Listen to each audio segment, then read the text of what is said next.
Alright.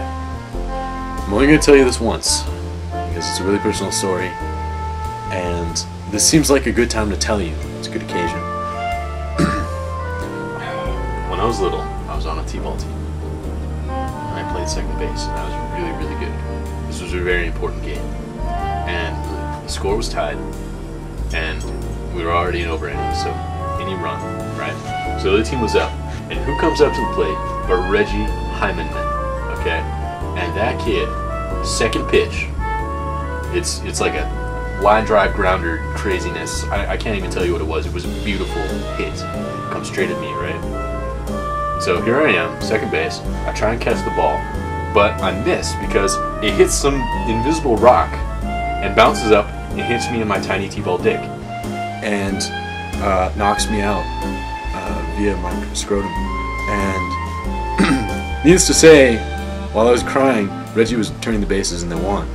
So my team blamed me for getting hit in the nuts.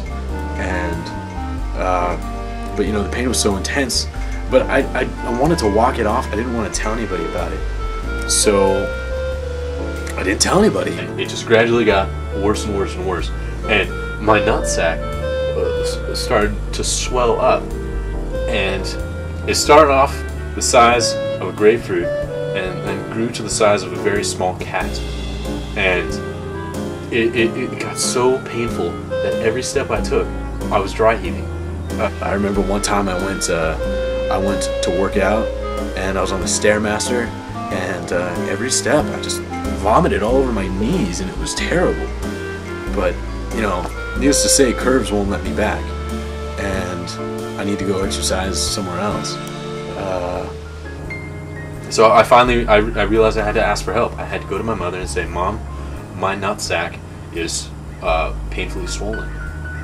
So she took me to the emergency room, and they asked me, "Why is your nutsack swollen to the size of a small domesticated cat?" And I said, "Well, it's because t-ball." And they're like, "It was pretty serious."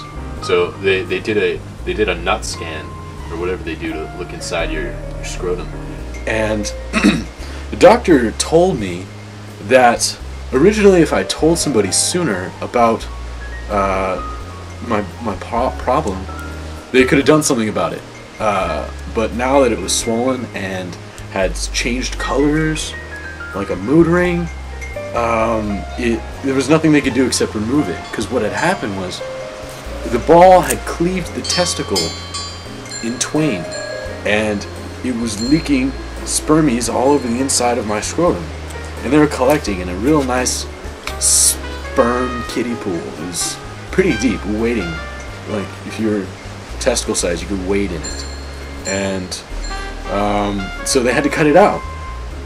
And, you know, ever since then, I've had a lopsided testicle side. But on top of that, that side is like a fresh spring green. It's, you know, makes you think of baseball grass. Yeah. Anyways, so that's why I don't think wearing green on St. Patrick's Day applies to me. I have a green nutsack.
doing? Ah! I just told you in the story, green nuts. No, no, no.